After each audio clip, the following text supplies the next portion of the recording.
പാടം കുളിച്ച തോർത്തി മുടി ആകെ വിടർത്തി ഉയർത്തി നിന്നു. പെറ്റെഴുന്നേറ്റു വേദിട്ടു കുളിച്ചൊരു പെൺമണിയെ പോൽ തെളിഞ്ഞു നിന്നു.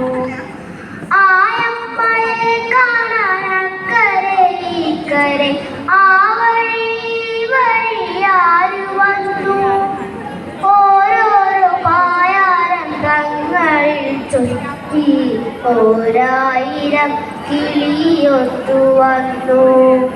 കുഞ്ഞിനു തീറ്റി കൊടുത്ത് കൊണ്ട് ചിലർ കുട്ടോടെ കൂടെ നടത്തിക്കൊണ്ട് ചുണ്ടു മുറുക്കി ചുവന്നുകൊണ്ട് ഉടുമുണ്ടു മുട്ടോളവും വീട്ടിക്കൊണ്ട് ഒരു മണി ഒന്നു കൊടിച്ചു കൊണ്ട് കൈകളൂഞ്ഞാലായത്തിൽ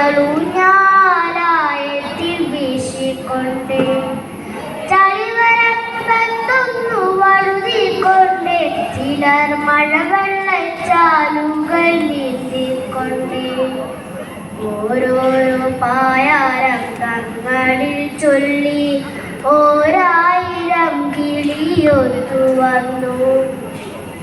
തത്തമ്മയ്ക്കുണ്ടൊരു പായാരം ചൊല്ലാൻ കൊയ്ത്തിനു പാടത്തു പോയപ്പോൾ കുഞ്ഞിനെ തത്ത വിശന്നിരുന്നു. കൂട്ടിനുള്ളിൽ തളർന്നിരുന്നു. മുത്തശ്ശിക്കേറെ വയസ്സായി കൊല്ലവും പുത്തരിയുണ്ണാൻ കൊതിയായി.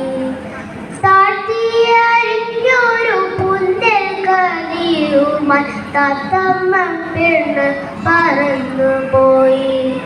കാക്കച്ചിക്കൊണ്ടൊരു പായാരം ചൊല്ലാൻ കൈകൊട്ടിയാരും വിളിച്ചില്ല. കർക്കിടകം വന്നു പോയിട്ടും ബലി ഇട്ടൊരു വറ്റും തരായില്ല. പുത്തൻ കാലത്തില് വെച്ചൊരു പായസമറ്റും ഒരാളും എറിഞ്ഞില്ല. ആവണിപ്പാടം കുളിച്ച് തോർത്തി മുടി ആകെ വിടർത്തി പുലർത്തി നിന്നു. പെറ്റെഴുന്നേറ്റു വേദിട്ടു കുളിച്ചൊരു പെൺമണിയെ പോൽ തെളിഞ്ഞു നിന്നു.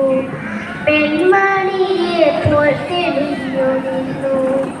പെൺമണിയെ പോൽ തെളിഞ്ഞു നിന്നു. നന്ദി.